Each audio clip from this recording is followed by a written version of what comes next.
Well, hello again, and thanks for joining me on this Overland camper build. Right, okay, what's happened since last time I put out a video? In the last video, as you know, I moved the grey waste tank down this way to create a point for the heater. I'll show you that in a second. I've also done the floor on the lower part of the habitation box. So now this is what you're looking at there. The black sheeting is 18mm trailer board, and underneath that is 30mm Celotex. So that's taking the thickness of the floor to just over 100mm on the on the floor. So that's very thick now. So there's 85mm insulation and 18mm trailer board. You can see I've also put an hatch in there for the sump pump. I'll show you that. So this still needs a little bit of tidying up to do, but you can see the sump pumps in there, and the water is still under pressure at 1.7 bar. Yes. So the storage box here, as I said, I did move the grey tank. The grey tank were more central, and I've pushed that down there to create this 900mm by 500 storage space. Now this is where the banquet seatings are going to go. So the banquet seatings are going to go across here, across there, and back out there. So this is actually going to be underneath the seating, but I want to access it from outside for servicing or maintenance, or just generally for storage. I've spoke with Optimal, and the packages, all the doors and the windows, everything, are just about ready to leave. However, there is space in one box to actually put the hatch in. It's Friday today. I spoke to them yesterday, so they're going to try to get the hatch made for next week and get everything shipped out next week, which would be great because the weather's turning now and I want to get this watertight. Not only that, at beginning of October, all the electrics are going in at the back there. So I want to try to get this secure. I'm not bothered about the windows going in. It's just mainly making this place secure, getting the door on it. And it's not from a theft point of view or anything like that. It's just to keep the weather out. So yeah, the floor's gone in nice. I'm happy with that. We've got the floor to go on the floor joists. But first, and that's what I'm on with now, is actually forming some storage. So these are 3 smallish drawers. This is the banquet seating is actually coming out probably around to about there. So what we're going to have is, it's a slightly smaller banquet seating area, 700mm gap in between that and the kitchen. So the kitchen is going to be 600 deep, a normal size kitchen at the moment. It could go less, but 600, 700 in the centre here, and then the banquet seating there. So I'm trying to create storage underneath the floor, and underneath the seating at this end there will be some drawers there as well, so I'm trying to maximise the storage. But it's not just a case of maximising the storage, it's storage what's very easy to access. That's the main key point on this build. So this is the idea, what I had several a week ago or whatever, which you can see the 3 drawers. I've got some pipes here, they've moved to here, we've slightly jigged that around, but yeah, you can see, you know, the drawers in the end of the seats. Once I've sorted out the storage underneath the floor, then obviously this floor can go down, but I just need to sort that out first. So it's one of them jobs I'm not really ready for it till next week, but if I do it this week I can get the floor down. The heating now is, the pipes are in the final place. So the gas pipe comes up from the rear locker way down there, runs up here, comes to the heater, that splits just there, and this will warm, the main bulk of heat will come out from the front here.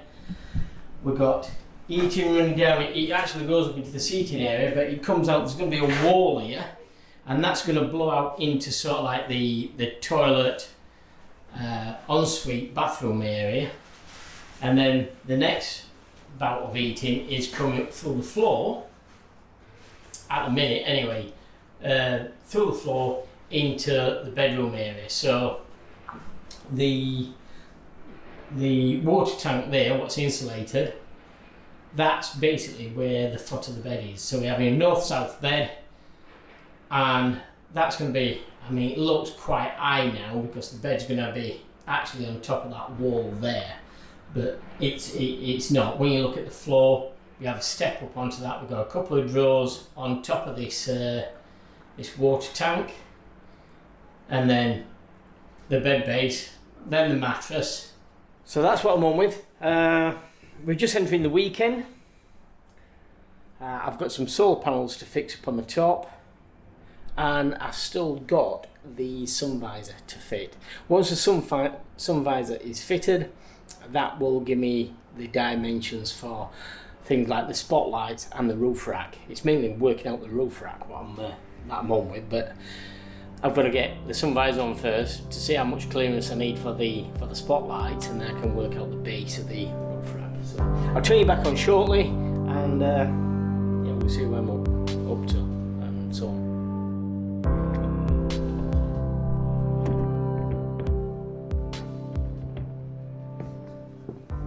So we end up in the end going for a 590 watt solar panel.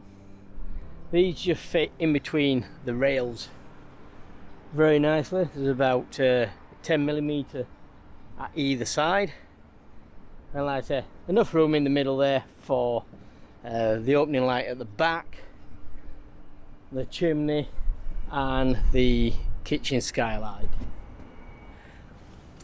So we're taking a break from inside, and while the weather's not too bad and not too windy, I thought we'll come up here and we'll get some solar panels on. So there's 3 solar panels going on up here, one at the front. Where I am now is going to be the smaller skylight. We've got the large skylight in front of the rear panel, and then just this side of the middle panel, just here, we have got the chimney for the log burning stove. If you think about a log burning stove, you need to stay tuned, because that is one of the best log burning stoves, and how the flue works from inside the vehicle, it's amazing. And to be quite honest with you, I don't think there's any of these in this country, so stay tuned for that. Right, okay, the proper clips. These not only clamp the solar panels down, but when the bolt actually passes through this part here, it wedges the teeth, the locating pins in place, so that it's physically impossible for the solar panels to come off. I was actually going to do and make my own brackets for this, but because I had to swap the solar panels last week for slightly shorter ones, I had a chance to look at some of their fixing systems. So I'll put the name of the company on now, who's provided the fixing brackets and the channels, and you can check their website out. It's not the best website, however they've got everything there, and it's one of the biggest solar providers in the UK. So yeah, it's handy to know, and like I said, the prices are quite reasonable. So yeah, I bought the special brackets for these. These are bifacial solar panels, so these will also get solar reflecting off the roof and going underneath. I know it's going to be absolutely minimal, but nevertheless they are bifacial.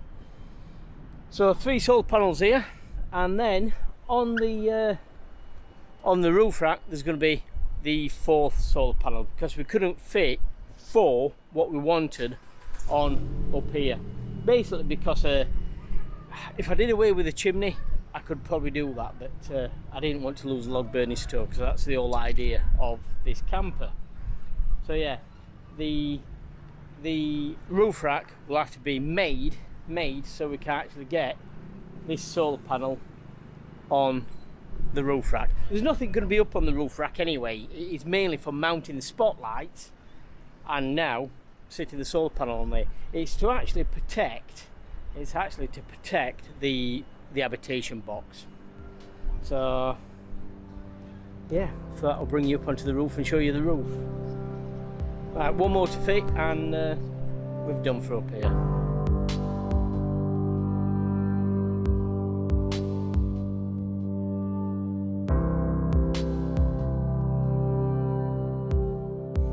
Right, come on, where is it?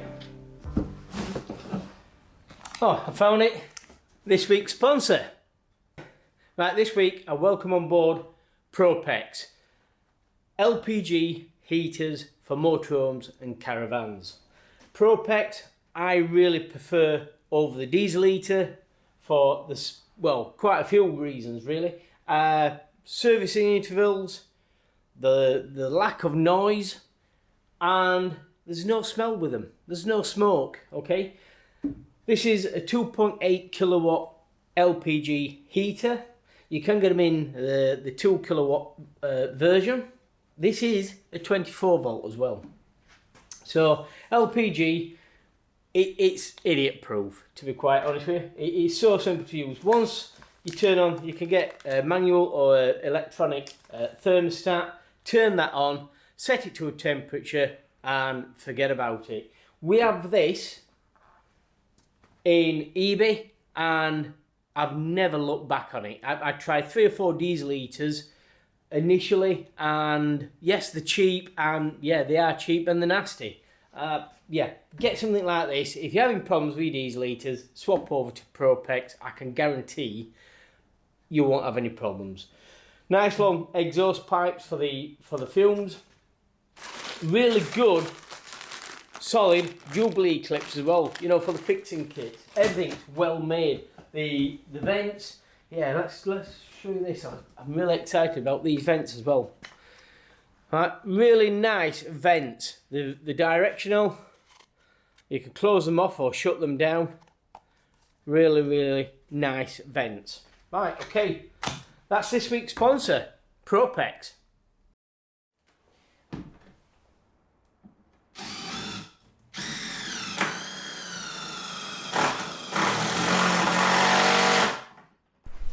Right, there, these 30mm tech screws, which have got the self-starting point on it, they're going down into the steel, and they're providing a real nice fixing through the 18mm trailer board.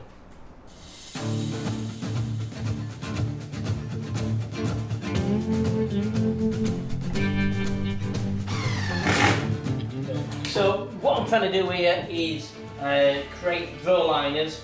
Not the drawers themselves, but just liners, so I can put runners on here, then fit the drawer within this box, and create as much easily accessible storage as possible.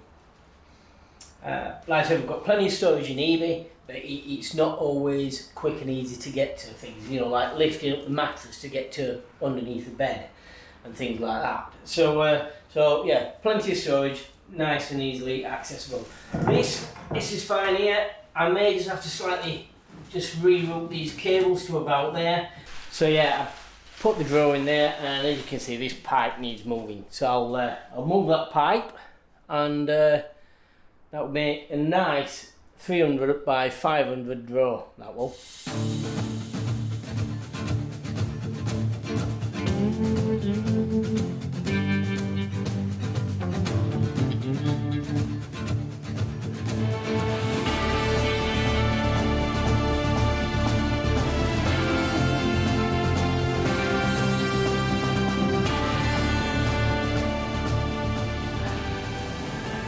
Right, that lines up perfectly with the shower waste. Whether that's a good thing or a bad thing, I don't know. Well, time will only tell. So yeah, I need to get a shower waste over the next coming days. Shower waste, and yeah, that will be my next jaunt down to screw fix, I shall think. Right, okay. Look at putting some more of this floor down.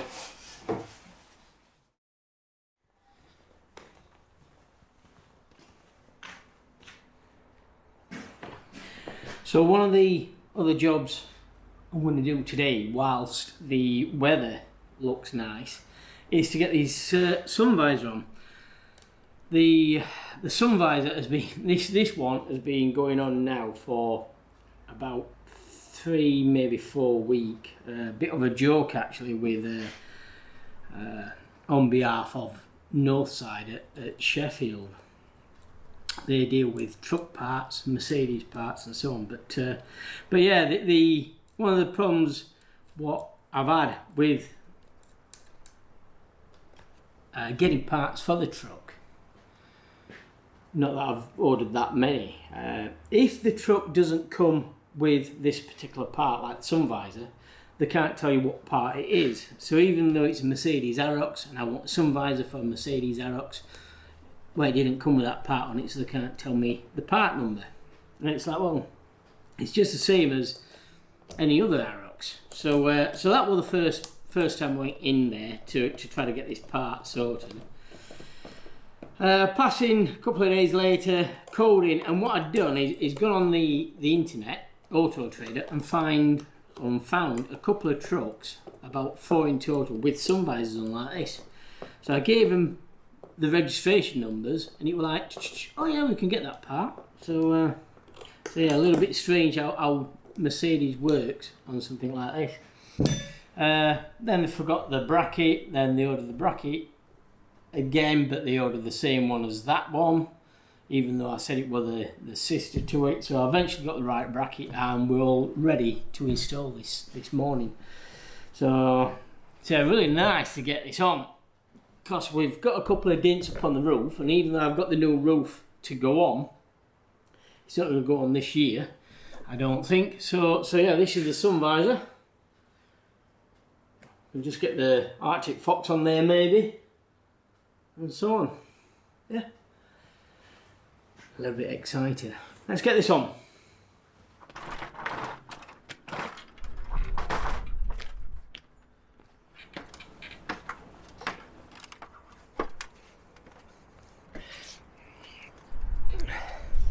So you can see the roof has had a few knocks, big dink at the front there, and this is where the flashing yellow lights have been. So you can see a couple of dents, hence me getting that roof.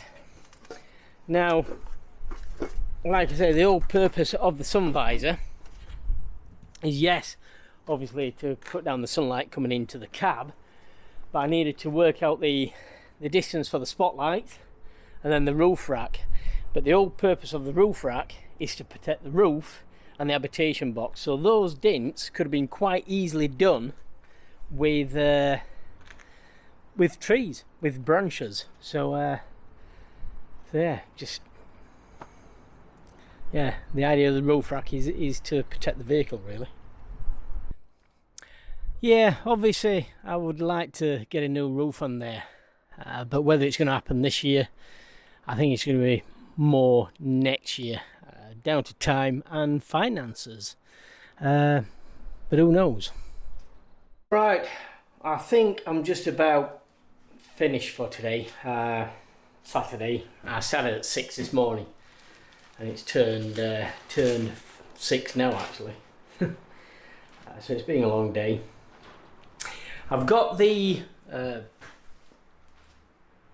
shower tray ready to connect up. You can see the storage in the centre there. I've just got to put a small bit of trailer board across the back, and then that enters, thinking that's the bed as well. So we've got a slight step with I think we're going to have a lift up lid on that.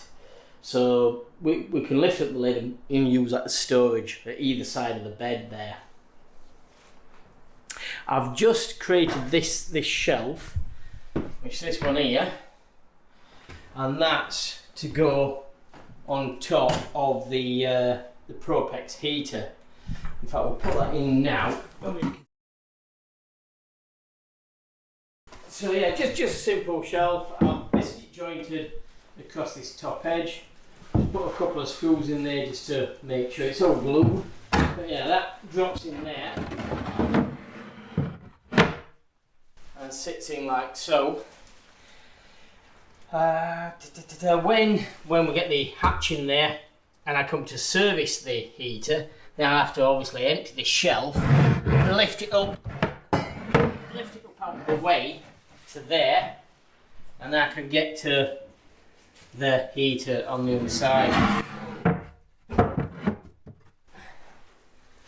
I'm going to have to put a ventilation hole in this side as well, so the heater can actually suck in as well as obviously blowing out through this pipe here. And that's it, so things are looking well. You can see the 45-degree steps. That's where you're going to step through into the sort of like the ensuite area. Shower to the left. Where the grey box is, that's roughly where the toilet's going to go. And then where the timber is just there, that's going to be a slight L-shaped wall there. So that when you sat on the carsy, you know, if somebody's laid in bed, they're not actually seeing your arse cheeks and things like that. A wall at this side down the shower, and obviously there's going to be a wall just at this side of the shower as well. So we've got the log burner just here, and then obviously you walk down there, then you can tee off left or right into the bedroom area. Just enough trailer board, just enough. I say thanks to a friend for all this. It saved me quite a lot of money, so I'm in his pocket.